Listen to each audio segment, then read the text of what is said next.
1월 1일 오늘 만나 성경 말씀은 신명기 1장 1절에서 4절입니다. 이것은 모세가 요단강 동쪽 광야에서 모든 이스라엘 사람에게 선포한 말씀이다. 그때 그들은 숲 가까이에 있는 요단 계곡에 있었다. 한쪽에는 바란 마을이 있고 다른 한쪽에는 도벨과 라반과 하세롯과 디사압의 여러 마을이 있는데 바로 그 사이에 이스라엘 사람들이 있었다. 호렙에서 세일산을 지나 가데스 바네아까지는 10하루 길이다.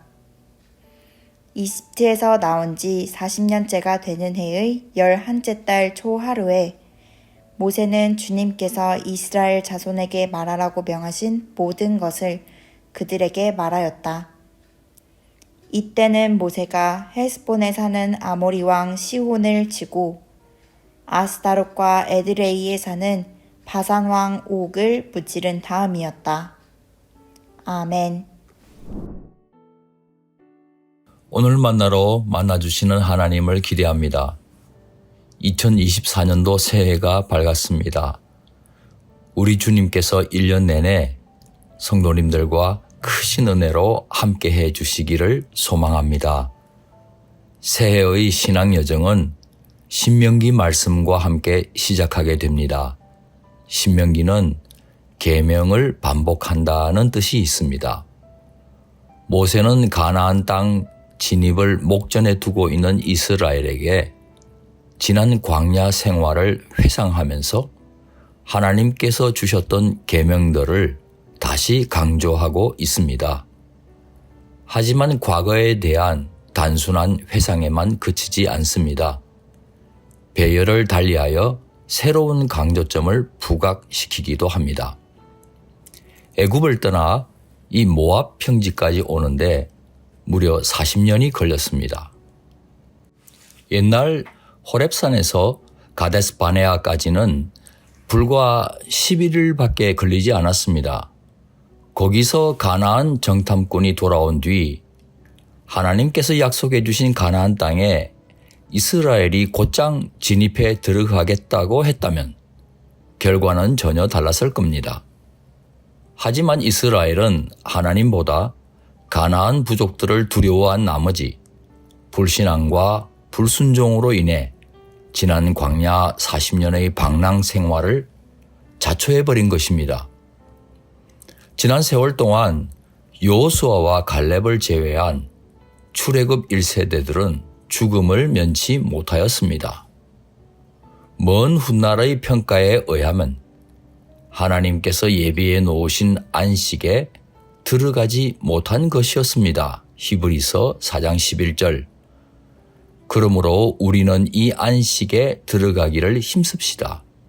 아무도 그와 같은 불순종의 본을 따르다가 떨어져 나가는 일이 없도록 해야 하겠습니다.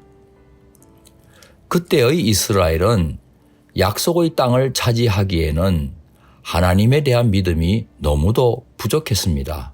아니, 없었다고 해도 과언이 아닙니다.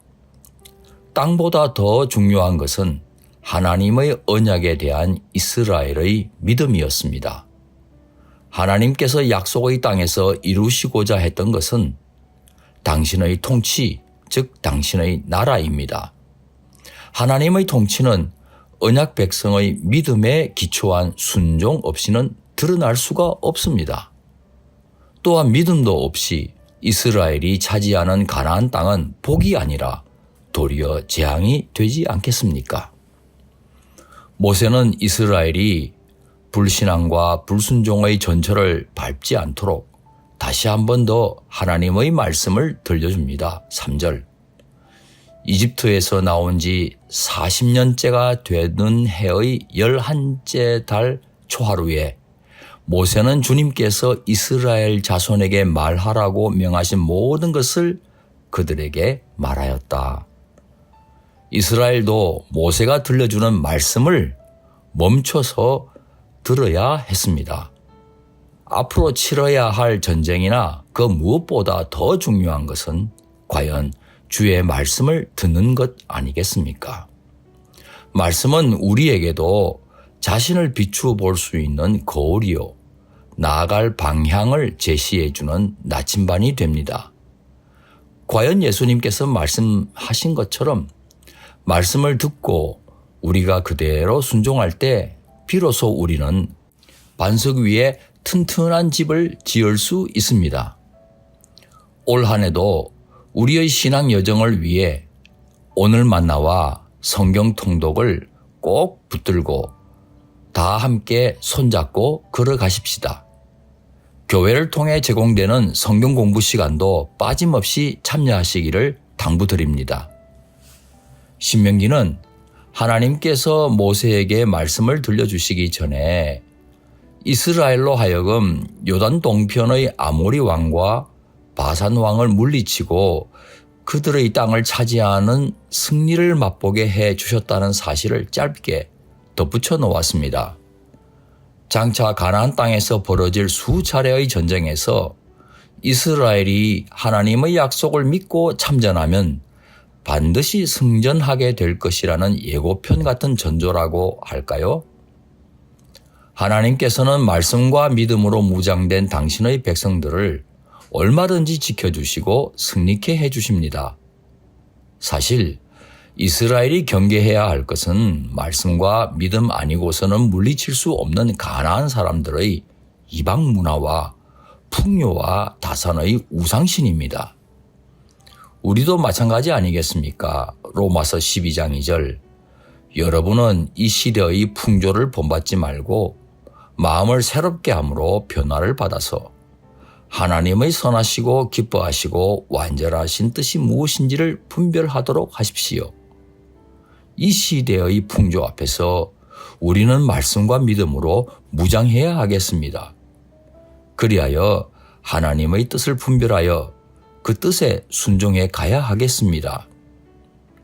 올 한 해 우리 교회의 중점 과제처럼 땅에서 하늘을 사는 사람 되시길 소망합니다. 기도하시겠습니다. 살아계신 아버지 하나님, 한 해를 시작하게 해주심에 감사를 드립니다.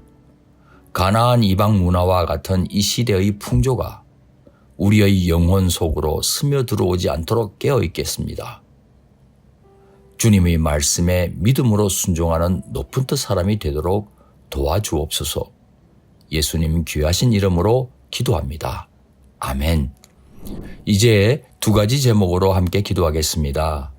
첫째, 오늘의 말씀을 따라 기도하겠습니다. 24년도 한 해도 말씀으로 무장되어 땅에서 하늘을 사는 사람 되게 하옵소서. 둘째, 세계 선교를 위해 기도하겠습니다. 우리 교회가 동력하고 있는 선교사님들이나 협력하고 있는 선교기관들이 하나님의 말씀에 기초하여 사역하는 하나님의 사람, 하나님의 공동체가 되게 하옵소서. 이 제목으로 기도하신 후에 개인기도 하시겠습니다.